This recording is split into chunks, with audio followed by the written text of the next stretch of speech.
And good morning, everybody. Welcome. It's Wednesday, the 25th of October. I hope everybody's well and having a good week after last week's volatile week. I'll just get the disclaimers over and done with.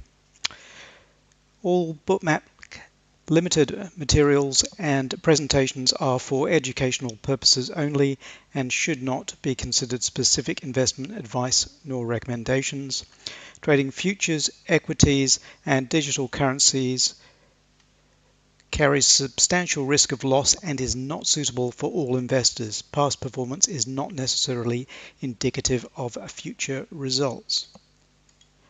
Okay, we are up and running. Okay, right, just before we get into the slides and the context of where we are, going forward, I thought the best use of this hour in terms of the screen real estate and presentation to you, because this really is about ETH, both recapping things that happen in ETH, giving you a guide of when to trade it, and also stuff about today and also live trading right now.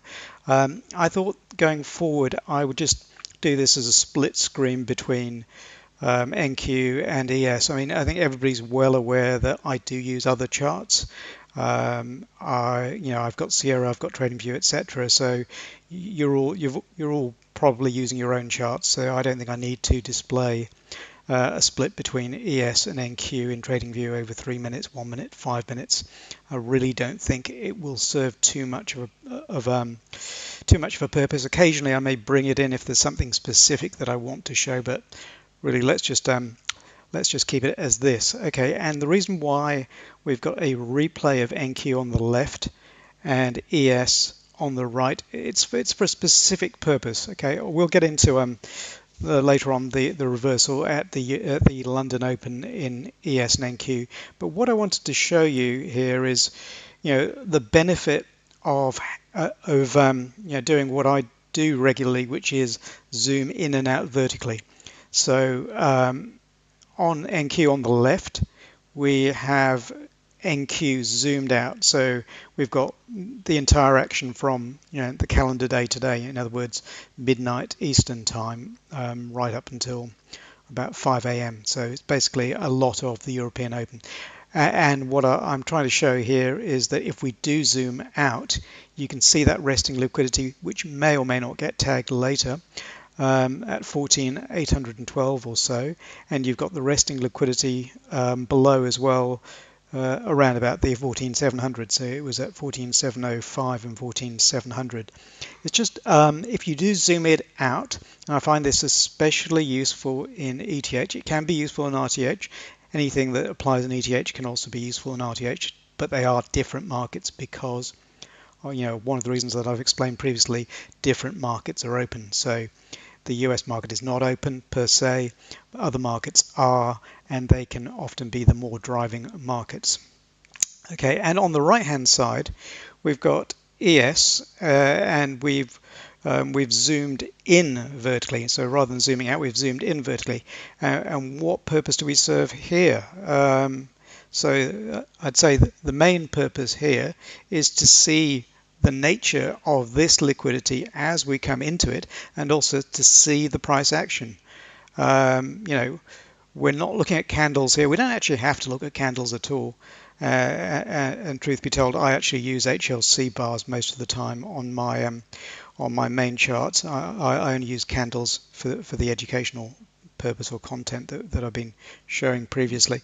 But what we can see here is the way that they moved down price from 718 or so, 0718 Eastern, all the way down virtually within a minute or so, 719, and it's a virtual vertical movement. If I just scrunched this all up, right, and we had it like that, you can't see it as well, right? And one of the reasons why you'd want to see that is to see that it was a vertical move, and there is tremendous potential that they do take back those vertical moves, especially if, as you can see here, it was a liquidity grab. So they were trying to bring people down to this liquidity. And this is one of the main reasons why we use Bookmap, to see this kind of action, to see that liquidity. You can't see it on a DOM in the same way as you can with a heat map that's updated every millisecond or microsecond. But you can see that, and you can also see how quickly they took it back. Regardless of whether that was a trade in itself, and you could say that was a potential spring. We talked about this one where you've got a breakout failure underneath into a liquidity wall and then a bounce up. So there is that one, and then you've got this identical trade, which is a much better trade here, of where it's a breakout failure or spring of this into there, and then a good bounce up, right? When they have these vertical grabs, it's always likely, or there is a reasonable probability, or certainly something worth you investigating, in my opinion, of them being taken back. But don't, again, take my word for this. You need to do the work yourself to put that in, to see what happens when we get these vertical type actions in ETH. Sorry, I'm talking about ETH. I'm not talking about RTH here, and I'm talking both about ES and NQ. You might see more of them in NQ because it's a thinner market, but clearly you do have them in ES, as demonstrated there. Anyway, that was just my opening 2 cents worth. Just saying hello to anybody that's watching on YouTube and on Discord. If you've got any comments, questions, anything like that, feel free to pop them into the YouTube chat or the Discord chat in the channel Moby ETH Futures in Discord. Okay, I will now leave this this Bookmap snapshot. Hey Stephen, and let's just get some context. So if we just switch over to the slideshow, and we'll just I think we can see that. You can't see Bookmap behind it at the moment. Let's get some context. So we're going to do what we always do, go through the dailies, the 10 or 15 minutes, and then we'll go through the TPO, VP, volume profiles, etc. So where are we? What's happened? We have got 2 wars going on. So there's escalating tension in the world. We've had options expiry last Friday, and we had a highly volatile week last Friday. So we're off the back of that. On the daily, I've moved this back to the HLC bars that I normally use. I think we're done with candles in terms of education. And you can see the same things, they're just a bar. You feel free to use whatever you wish to use on your charting. So we've got a trend line. It's been touched 3 times and it is staying intact, and we're now well away from that trend line. So there is a potential for some recovery back towards that trend line, if nothing else. Okay, moving on to the next one, NQ. NQ, you can see that's been touched 1, 2, 3, 4, 5 times. So it's been retested. If the trend line is valid from the second touch, it's been retested 3 times. And again, we're well off it. We're below the 20-day moving average, the 50-day moving average. So there's always a potential for some kind of retest when we move a long way away from a trend line. You could potentially draw a steeper one and see how that goes as well.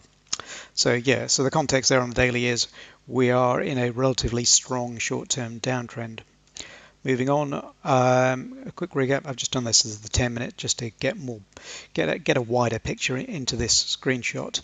I've also colored it so that you've got white for RTH and shaded or light gray for ETH, and I've done that really so that it's easier to see which session is which. No other reason at all. It's exactly the same as how I did on my TPOs or volume profiles. If you're in Sierra, the actual study is called a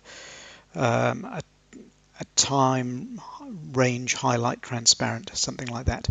And you can see the purpose that we've got this is to see what has happened. Are we in a kind of a bouncing mode, which we are, because we've basically gone from towards the high towards the low of yesterday, and we're back in the middle. So that's essentially what we call the bounce, and we can always look at that in the profile, which we will do in a second. And on NQ, somewhat weaker, not quite back at middle, not quite back in the middle of the range. It may be now if I have a look across, it probably is. Anyway, let us move on from that. So the next thing we do is we will grab the profiles and have a quick look. If I can grab one, this is where I grab the actual chart, not a screenshot. And let's blow it up a little bit. Okay, I've also redone the x-axis so you can clearly differentiate between days. So there's Tuesday, even though we're now technically on Wednesday, since it started at 1800 hours Eastern, it's marked as Tuesday, but you can see them RTH Tuesday, Monday, and Friday. But basically, the point of this is to show that since Friday we've been in a wide-ranging bounce. We may have zipped way down there, but essentially we've got this lovely bounce area which is quite wide and in the middle. I tried to draw it, but I like to also point out where I clearly get it wrong. So I drew it from that low volume node of yesterday's RTH, but you know, I could easily have done it down to yesterday's low, and it nearly got there. Yeah, I could have marked it all the way down here, but it doesn't really matter. It's just a guide for what may happen in terms of the last value in RTH, providing a directional map or a range map for ETH. So essentially, and we're not actually that far off. That's last week's low. That's in terms of RTH time, not in terms of ETH. I'll have to check that if it says last week's low, because that doesn't look quite right.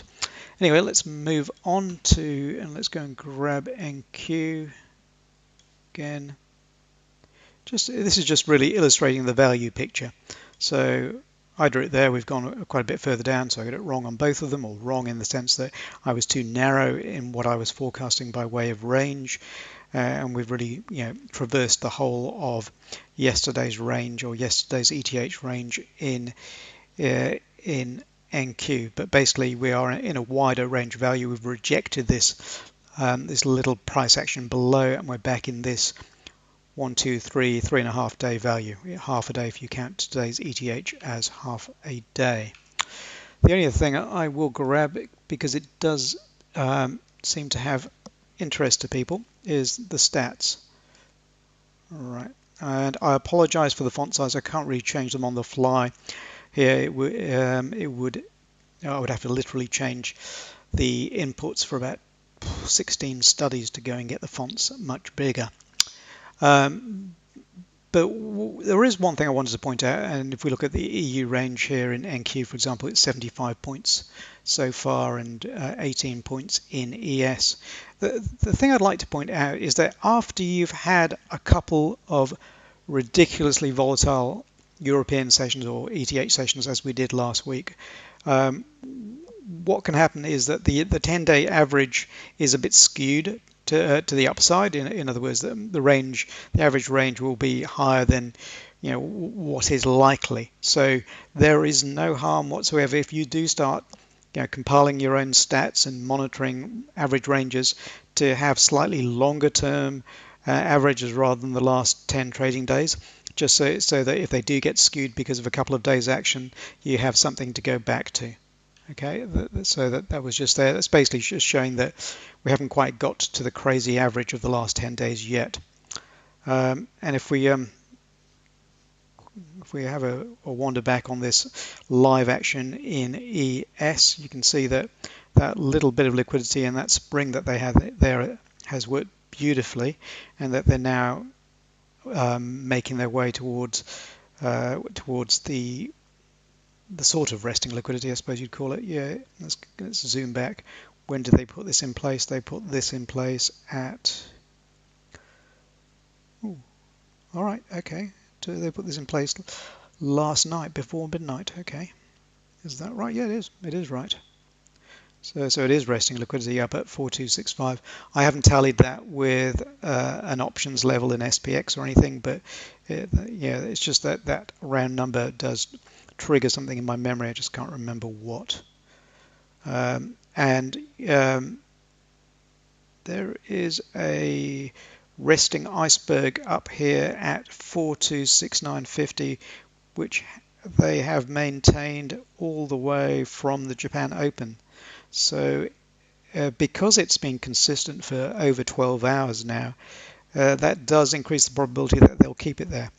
So it's one of those things where they've had a massive range, or well, not massive, but it's traversed yesterday's RTH range, and now it's headed back there. So that's one thing to keep in your notebook as a potential of where it is going next, or maybe even before the RTH open. Okay, let's have a look. Right. Okay. Yeah. In terms of we've done our context, right? So and I will get back to recapping really what happened in the London Open in NQ in a little bit. But yeah, if I digress for a second, just more on the educational themes. What I was actually listening to Tom's webinar yesterday, or I listened to about 5 minutes. I like listening to little snippets of wisdom that Tom gives. I don't normally listen for the whole hour or hour and a bit that he goes for. But yeah, he did say something that was very, very pertinent, and it's something that I wished to repeat to this audience, which is that, our enemy, or the person that basically lays the ground rules, that sets the casino, or the bigger players, whichever set of words you wish to describe them, what they do is that they do the same thing again and again and again and again. They've got a set edge that they've determined. Translated to us, that means we've got our setups, which may have a set edge as well, but they've got a set edge, and they do the same thing day after day after day to execute that same edge. So my message is that everything that you do from day to day to day, when you're acting as a professional day trader in this casino type space, you've got to be as repetitive in the behaviors that get you results as much as you can. So there are a couple of things I just wanted to throw in there as an example, right? I've done a 60-second video of one of the little things, the fun things that I do every day. I think you've seen before that I do look at correlations from a slightly higher level, and that's in TradingView. And I'll just show you one thing that I do every single session. So here we go. Let's just play this little video. It should play through you, even though I've got a microphone. They should play.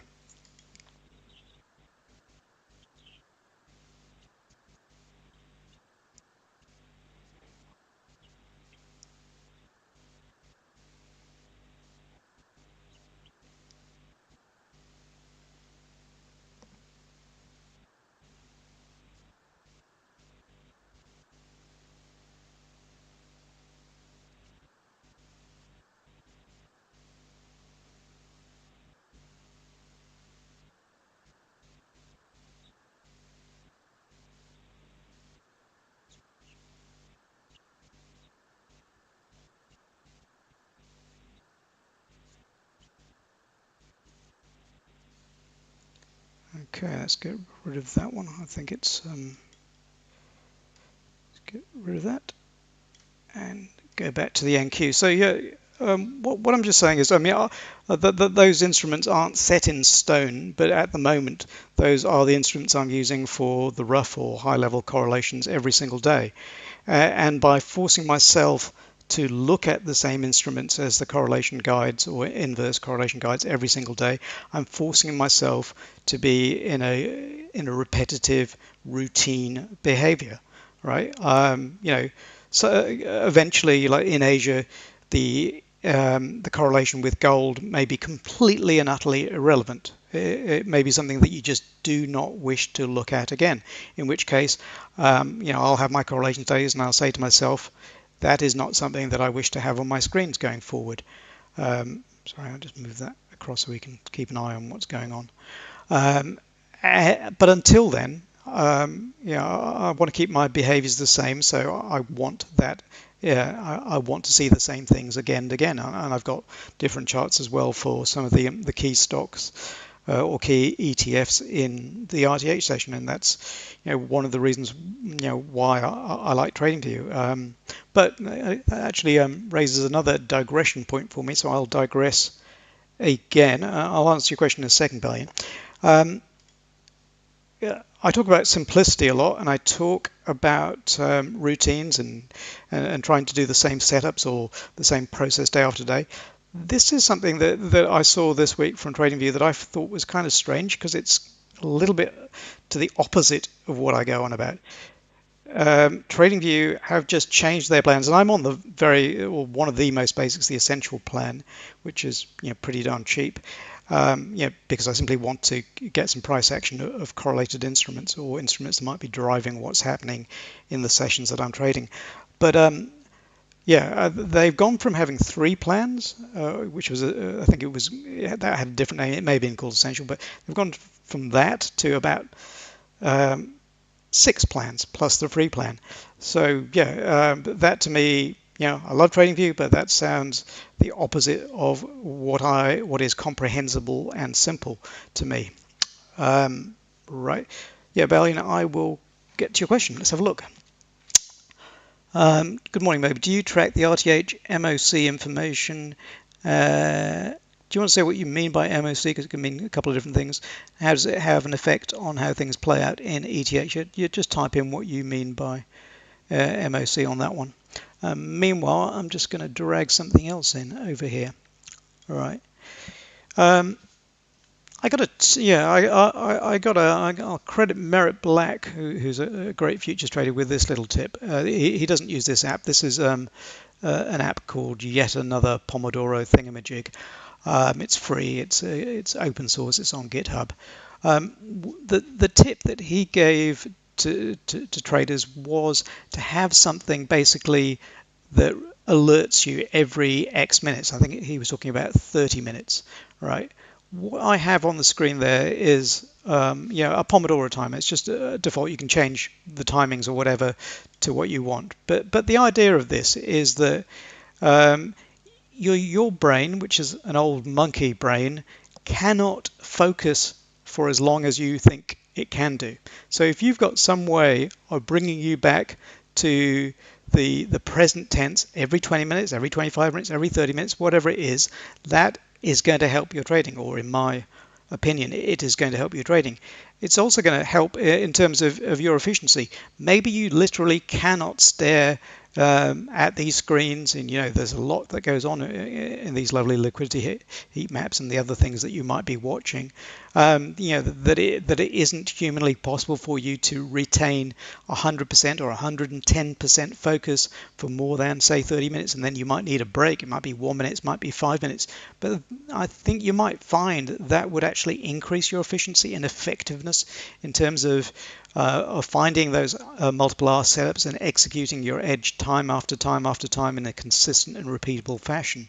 So that's just something that I do use. I'm always coming up with these suggestions, but it's just something that brings me back. It's also when I'm not doing trading stuff, I find that good that that I can just do something for a set number of minutes, and then when this goes off and goes ding, and that then gives me a break. Anyway, I just wanted to show that to you as well, that have an alarm, bring yourself back to the present tense, because remember, you're not trading the past and you're not trading the future. We do get questions in this webinar occasionally about what do we think will happen in future time zone Z. And all I can say is, I can give you my view on what I can currently see in Bookmap, but I can say 1,000 times over, I cannot predict the future. And if anybody suddenly starts telling you they can predict the future, you can throw whatever they're telling you straight into the bin, because it's a lie. Nobody can predict the future.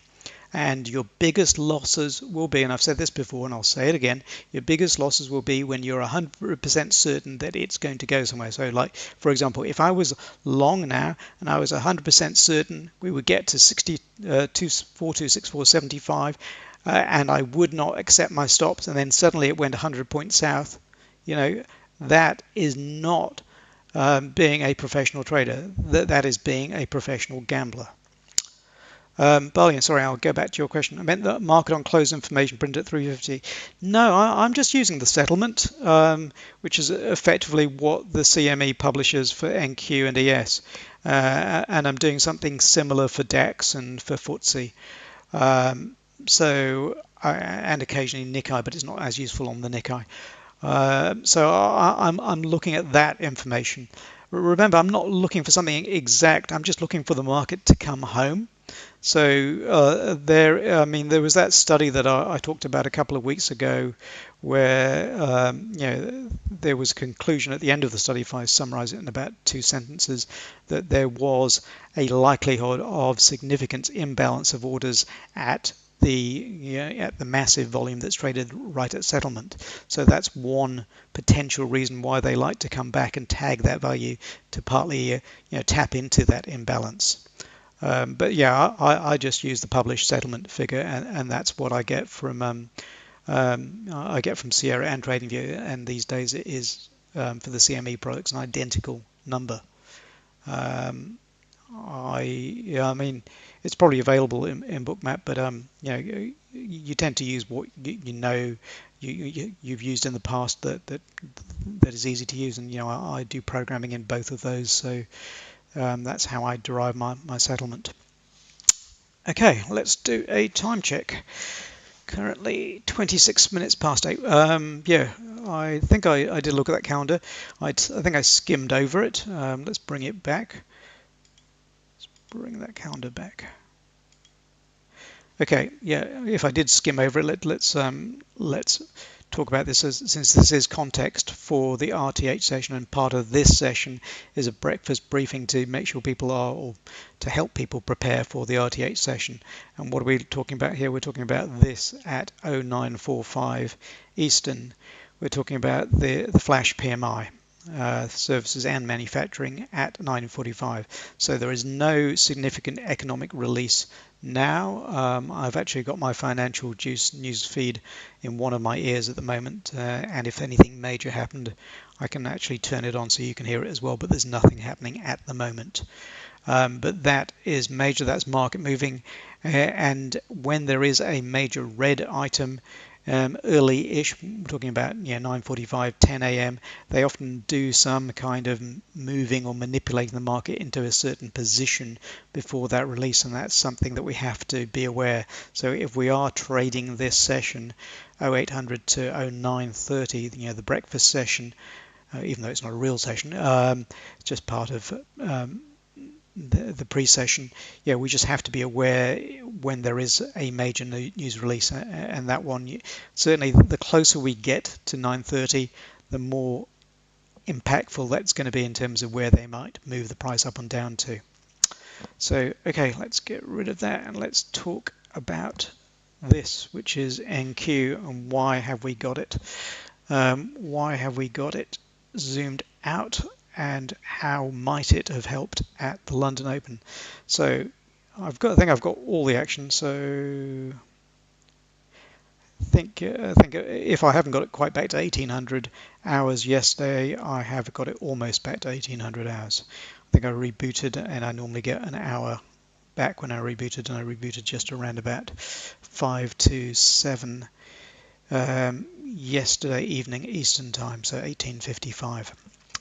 Okay, so I pointed out that they've got this resting liquidity at 14.8112.50 that they may be moving up towards, and maybe they're trying to position that for the PMI. Who knows? But what was interesting was that early on, you've got this round number 14,700, which we take with a pinch of salt, but we had a couple of numbers. You can see from the light blue, it's never going to be as bright as this, because that's 106. But this is 48 in terms of resting orders, and this essentially came in. It was PMI yesterday. Have I got the wrong date? Okay, thanks, Maris. Yeah, thank you for correcting me.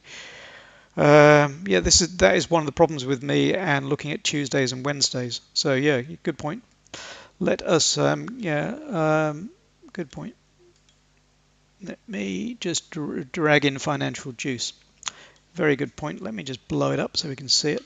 So you've just got to take 12 hours off this, and I apologize because I was looking very quickly at that when I was doing my screenshot about an hour ago. So you're right. 2200 hours my time, or 10 a.m. is new home sales. So luckily, what I just said was actually reasonably relevant. They have got a major market market moving release at within an hour of the open, or within 30 minutes of the open. So the closer we get to it, I was wrong. It's not 9:45. It's 10. The more that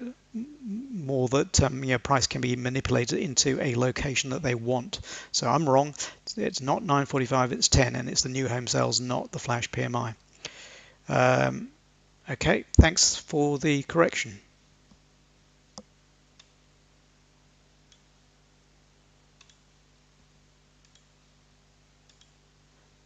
Okay, let me just get rid of that news. Anyway, I was just showing you that I am looking into different time zones, looking into two completely different time zones. And as I always say when I'm talking about news, I don't actually care what the news is, I care what its impact is on the market. Anyway, thanks for that, and thanks for the correction. And again, I say that we will be wrong. We won't just be wrong on our setups and executing those. Occasionally we'll be wrong on other things, and there's a very good example there of me just being wrong. So you've got to bear in mind you're a human being and you're playing against people or algos that are certainly not human beings, and that's just one thing that you also have to accept your own failings. You are going to make mistakes in this business, and when you do accept them, when you do realize you've made a mistake, you've got to be quite forgiving of yourself and just accept that you're a human being and that you'll make mistakes. Anyway, let us get back to this. So we were talking about this 705 level, this resting liquidity that actually came in pretty early on as well in the Asian session, just after the Chinese open at just after 10 p.m. Eastern, or 2200 hours. So there was two levels of liquidity of interest, and they drove it all the way down there. And since then, they did a complete V bounce basically just after the London Open. So when we zoom right in and we look at when the low was actually formed, and we'll get into zooming in on this vertically because it becomes a little bit more interesting. I mean, one of the things that Bookmap does do, remember, is an instrument copy, or I've forgotten the name of the exact add-on. So you can have two versions of this heat map. You can have one which is zoomed in vertically and one that's zoomed out vertically, and you can also filter them by MBO order sizes, etc. It might be worth some people, if you've got that kind of real estate on all your monitors, and I don't, even though I have 4 monitors, to have it that way, so you have it both zoomed in and zoomed out vertically. Right. Okay, let's have a look at that action and find out exactly when it was. So it was at the 330 mark. So one of the things that I do say is that beware those 30-minute time points, because they are often turning points, or when some of these algos are turned on, such as the European bank algos, the old Deutsche Bank algos, any of the other algos that might be around that are operating on the Bund and other instruments in that time frame, the early in the European session. So you watch the action at 3 o'clock, they might be doing something weird or nasty. So one of the most dangerous times to fade is right into the London Open. It can give you a tremendous result, but it can also destroy your bank account. 3:30 is 3:34 and 4:30 a.m. are also relatively often as turning points. I think 4:30 is probably more often than 4 o'clock. So I'd say 3:30 and 4:30, very, very common turning points in the market. So this one was at 3:30. So the actual one was right at 3:30. And if we zoom right in on the action there, I think there's a couple of things worth noting. Right. firstly, you can see when this liquidity was added to. So this did not constitute true resting liquidity, and I'm talking about the value at 14,710. So, yeah, there is never a guarantee that resting liquidity will be hit. Nothing is 100%. But the fact that this only came in much later than, it came in after the London Open, that's clearly not resting liquidity, even though there was some size of liquidity there beforehand. But the less resting it is, the less likely you can use it in the same way that you use a resting liquidity with a high probability of being smacked into. And I want to zoom in vertically because I actually want to talk about some of this vertical action for these reversal points. Just seeing if we actually took that one out. We did take it out by about one tick. Okay, yeah, this is something that's a little bit specific to more to NQ than it is to ES. I think again, this is one of the benefits of using Bookmap. You can also replicate this to some extent on a very short time frame chart. Okay, so what I'm talking about here is the near vertical action. So it was something that I was talking about on ES a little, towards the beginning of this webinar. You've got two sets of vertical action here. You've got this vertical action there, and then you've got this vertical action there. So the likelihood there is, and we haven't just got price action. We've got the liquidity heat map to use in conjunction with it. So if I say that there is a decent probability that when you get that vertical action, they'll then take it all back, that's fine, but that's half of the picture. The other half of the picture is, what have you got by way of resting liquidity, key levels, etc., around there that could give you a view, as to whether they will take that back, and this might be a reversal point. So what we've got here is you've got a little spring, so it takes this out by 1 or 2 ticks. The steeper it is, the scarier it is, and often the better it is for the likelihood of your entry.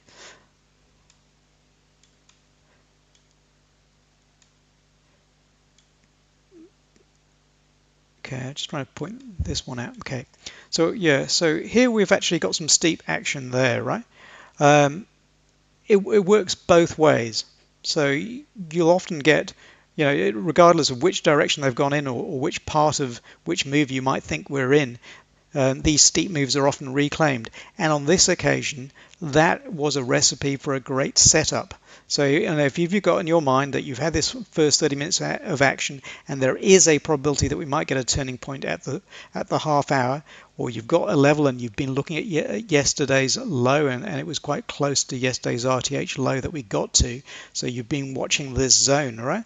So you see this and you think, oh, well, I've missed this, but because it is such a vertical type action, there's a probability, or at least a good possibility, that they'll take most of it back, if not all of it. So what does that mean for you? It means that you think, damn, I've missed it, and then you think for a second, hold on, let's be cool and be in the present about this.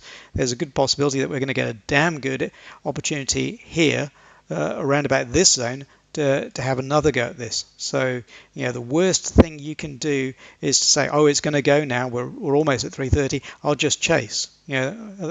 Because it might work sometimes. You might have had a really wide stop way down here, and then eventually it would have worked for you. But it's not necessarily the best way to get into this. And if you take that chasing type of approach, they will get you sooner than you think. And you'll often be right in that sense, that you know where the market is going, but you'll have been stopped out already before before you really got going on that trade.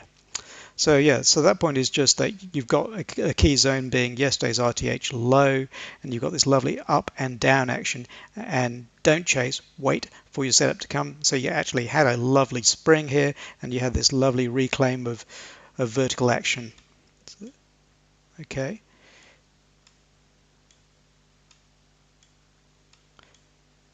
And then if we zoom back out again, for when they put what I'm trying to do here It's a little bit hard because of these silly algo bands, which are actually a little bit better than they were a week or two ago, but you can see these horrible algo bands above and below that are completely polluting this NQ heat map, so it's really hard to see where these resting liquidity levels are. But you can see one that they placed there. That's a marker. And, you know, again, and I'll repeat this again, when you see that marker, you don't immediately go for it, but it becomes a likely target to either take a scale or to clash through at some point when you do get a trade. So when they put a marker and, you know, and you haven't quite got down there, you know, that's one of their fill markers. So, you know, they're pushing the market down. They're likely to have reversed and got in there, and that is often, you know, where they'll have taken a scale. And it's nice of them to actually provide that illumination for the rest of us, or advertising for us. But it's just a question of finessing how you get into it and sticking to your process and your setup so that you don't just go for it. You wait until the combination of price action and structural setup that will be offered to you most times, and then you take it in a regimented fashion. Okay, where are we now? 8:40. Okay, I've ranted on about the NQ Open for a while, so let's have a look at some live action now and see what they're doing. So on NQ, they've got quite a few sell icebergs that they're pushing the market down into this zone here. So you've got some liquidity down at the 14,750 level. And that was a significant low from 8 o'clock. Okay, so bringing it back to a significant swing point. We've had a little MBO stop 21 there. The question is, have they got enough of a fill to then get some ignition to go up for a bit, and taking into account what we are seeing in ES at the same time, which is why we've got these two side by side. So if I have a look at the tail there and I zoom out a bit, you know, if you're looking objectively at this delta tail in this column, you wouldn't say that it was a massive red tail at this stage. There's too much splotchy green, if I can use the word splotchy there. So it's not the perfect tail. It may go up now. You know, again, I cannot predict the future. And you know, maybe we're going to get some kind of vertical up and then vertical down action again, like we were talking about previously. Who knows? But I'm just saying that the delta tail indicated to me that they hadn't got enough fuel to go straight back up.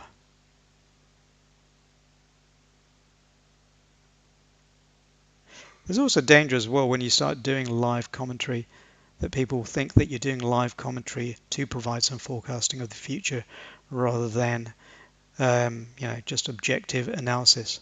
So we had this liquidity here. We want to see this get as red as possible, and we also want to see them clash into or basically get some good sells down here to act as fuel to go up. And then when we do actually zoom out a bit further in ES, and I have a look at this little buy iceberg. Again, I don't use these buy icebergs as targets in the same way that I use sell icebergs as targets. I'm just using that as information that I was unaware of until I just saw it then. So yeah, does that mean that they're going to drag it down further?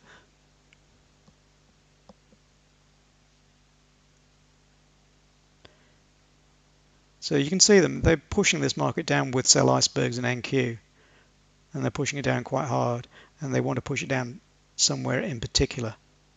We don't know exactly where they want, but we'll get an idea that they have got there by the type of price action and by the type of these tails.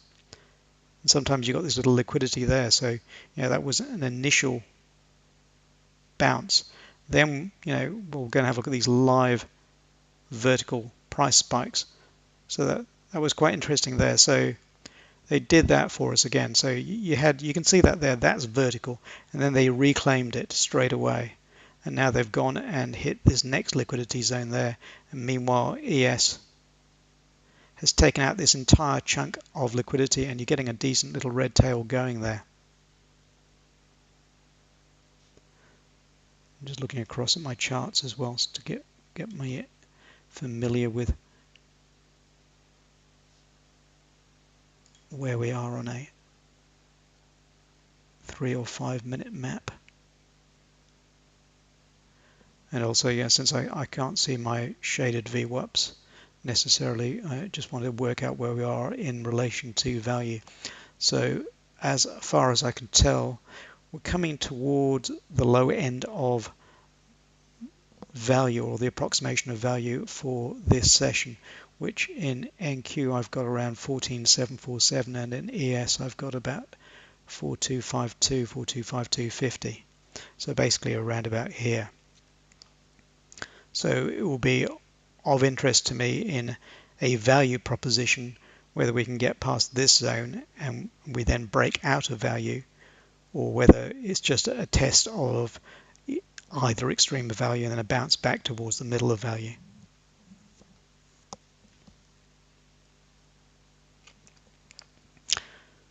Anyway, this was actually really nice of NQ to do that illustration of those vertical ups and downs for us. So you can see that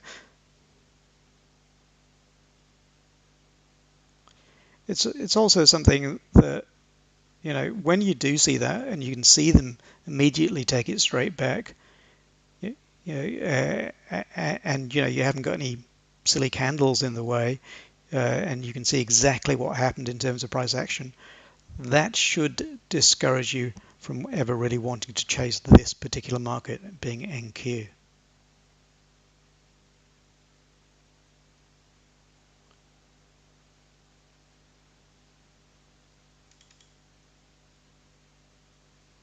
Okay, I'm now going to zoom right out in ES and have a good look to see what it is below that they might be interested in.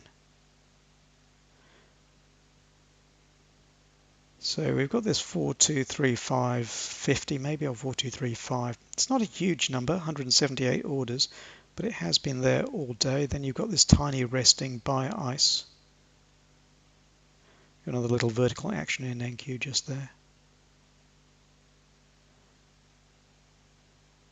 And they're setting out some more liquidity below at 30 and 25. So nice round numbers in that sense, 40, 35, 30 and 25. But we've also noted that when they start doing these kind of bands, it's often a chance for them, you know, to get some fuel to go up, at least initially. So are they simply putting themselves into a position to get a good price to go up? That's what I'm wondering.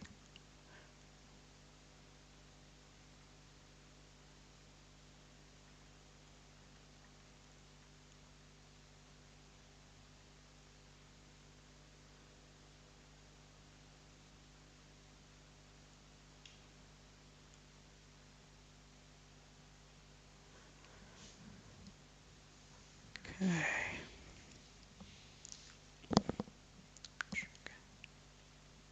Yeah, if there are any more questions about anything, feel free to ask whilst I just have a quick look at this.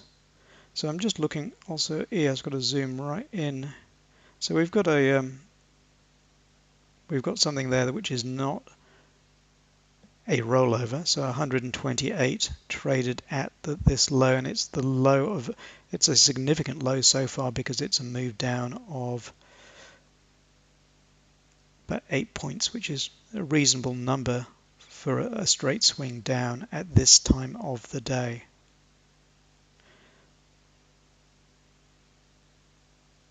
But it's not an unfinished auction in the sense that there are no buyers at the same price, that low price there. You know, if we had 128 and there were buyers included, that would intrigue me a lot. You know, you'd be thinking at that stage, well, then there's a good probability that we're going to take that out.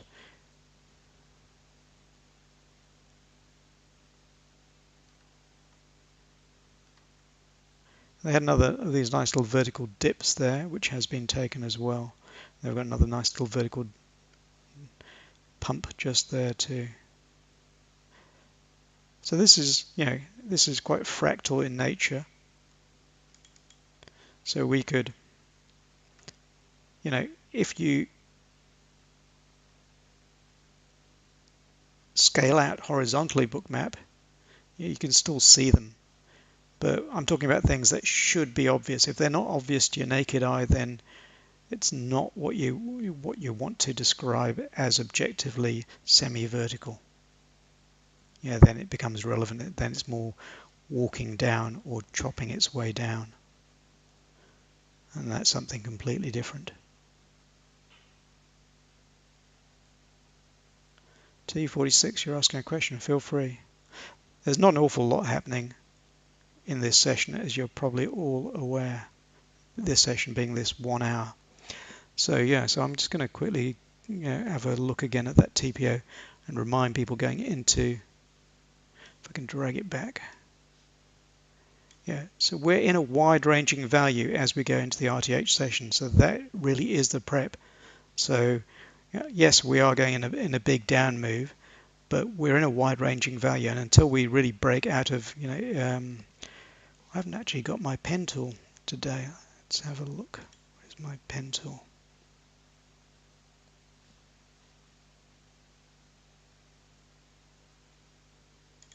Yeah, so if I just draw 2 lines, because I haven't turned my pen tool on, and essentially, until we break out of that wide-ranging value box, all we're doing is just, trading around value. And they may do this for days until they've got enough fuel to have another major move down. And there's a lot of people that then, that measure moves, or a measured move is like 100% or 200% times the height of this particular range or value range. And there's no set formula as to whether you draw that bottom line from there to there, or you make it a little bit wider. It's entirely up to you. What matters is that you have setups to trade that have R multiples or potential R multiples and a high probability, and that you execute them the same each time.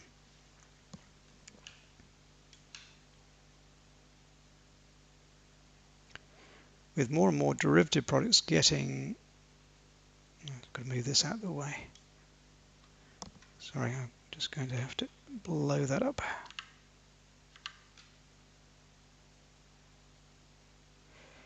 Getting more traction like zero DTE options, etc. I've been finding in ES every 5 points there can be some particular behavior about this. Yeah, no, I look at zero DTE options. I look at ETFs as well. I'm looking. I mean, we are retail traders. We do not have access to the information that the bigger players do. And also, obviously, we do not know what they are about to do. They are the only ones that know what they are about to do, right? So we have to use whatever information is out there that can demonstrate to us, large money is doing this, that, or the other, right? One of those is zero DTE. There's a lot of money in zero DTE. Also, I don't just look at zero DTE. I also look at the full 90 days, or when I say full 90 days, I'm just talking about the next 90 days worth of options. And I also look at what is happening in the larger ETFs. If you've got ES and NQ, they are instruments, though they are derivative instruments, but they relate to the same stocks that some of these ETFs have, and some of these are very leveraged as well, like the leveraged versions of the SP, XSPY, and Qs. And there are other esoteric ETFs that have similar holdings that you might not be watching. I don't tend to watch, but you may have seen I've done a couple of videos recently for another thing which I won't mention, and that my friend Bruce has asked me to do, and that's all about large volume trades in ETFs. So I look at that, during the day and after the day as well. So yes, I agree with you. There are more instruments, there's more trading in options than there has ever been. So I don't think there's any real harm in it. There is a point that comes directly on the back of your question, which is that the more people that then suddenly start observing zero DTE, that the more games they're going to play, and the cleaner the edge is not going to be. And that is a valid point. Then it becomes, which tools show you better what they're doing in the options world than the old simple volume profile of gamma zero DTE, About a year and a half, 2 years ago, they were nice, easy tools to use, but they're probably not the same. They probably don't have the same effect in terms of giving you guidance as to what is going on. So you have to use, tools that are a little bit more analytical. But yeah, no, I watch those. Yeah, I do trade RTH, and I think I've said that several times before. I won't stay awake as many of you listening to this webinar might stay awake because I'm on a completely different time zone. That doesn't mean I don't trade the morning session. Yeah, and sometimes, I won't. Sometimes, if I'm going to bed, I won't want to take that last trade in futures if there's something that I want it to stay open. So it might have to be an option spread, or a trade in an ETF or an individual stock, something that I'm happy to leave overnight my time until I'm awake for the next session or the next time that opens in pre-market. Okay, yeah, just looking back on this, yeah, I think my view on this one was that I didn't think the 128 was necessarily over, but we've had a good run up back to this little, where is my epic pen? Let me grab it, because I really do need to draw at this point, so I'm just going to have to go and grab my little tool. Oh, it was remiss of me not to have it open today. It should be coming up about now, and we'll start drawing for the last 5 minutes. So I don't forecast future, but I was hinting, in as much as you listened to these webinars before, and you can tell when I'm hinting something, that this was likely to be not quite finished. That's what I was hinting at. But I don't want anybody to think that I can predict the future, because I cannot. But what this is quite interesting here. Let's just have a look at this and let's draw all over it. Okay, so you've got this here. That's vertical action. So there's likely, they're going to take it back, right? And then you've got this little range here.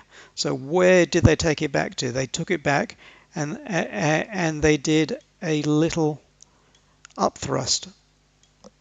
I'll draw with a mouse of that range. If I draw straight across there, they went just above, took out a couple of stops, and then they went back down to the other side of that range, and then they kept grinding back down, and they're grinding towards this swing low. They may not necessarily get there in a straight line. They don't normally get to places in a straight line.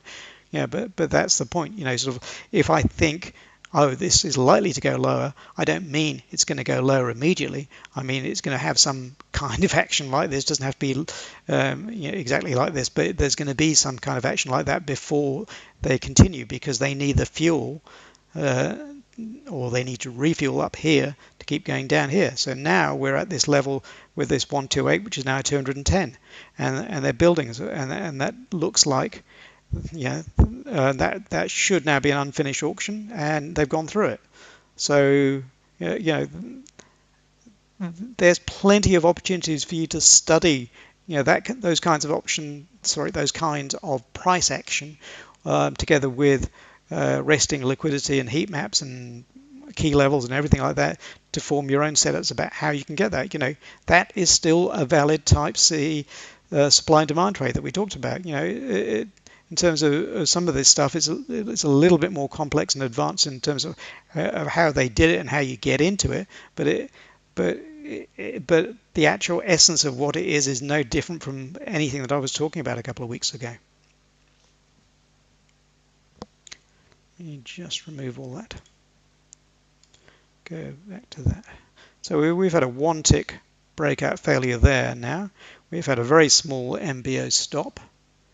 And it'll be interesting to see. And we've now got 19, which is like a rollover. It's not a single digit rollover, but it's a fairly small number that's transacted at that low.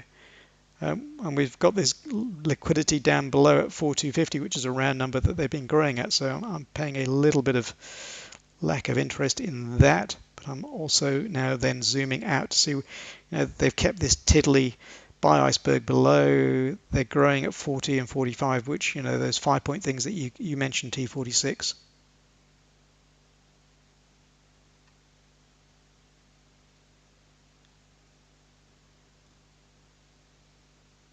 And we're watching NQ, which is doing a beautiful trend channel downwards at the moment. And you have got something that's relatively interesting there at 46.75 or 46.70. So it wouldn't surprise us too much if they didn't clash with that, and they just did interact with it there. Why were we interested? Because of the size of that order there. It was 47 or something like that, and that was probably the largest in the range that is visible in that column. So that's why we were interested in it. We've got another nice little vertical action down, so we're seeing if we're going to reclaim or take back some of that right back to there. But they may come down first before they do that. Or no, they've taken back most of it already. And then down to the next level. No, it's just interesting, steady price action. So yeah, I hope that was of interest to people. So I think I've got to my 9 o'clock finish. So yeah, I hope that was some information, education, entertainment, edutainment, and I wish everybody yeah, a really good trading session. So I better wrap it up there. Thank you very much for listening or watching.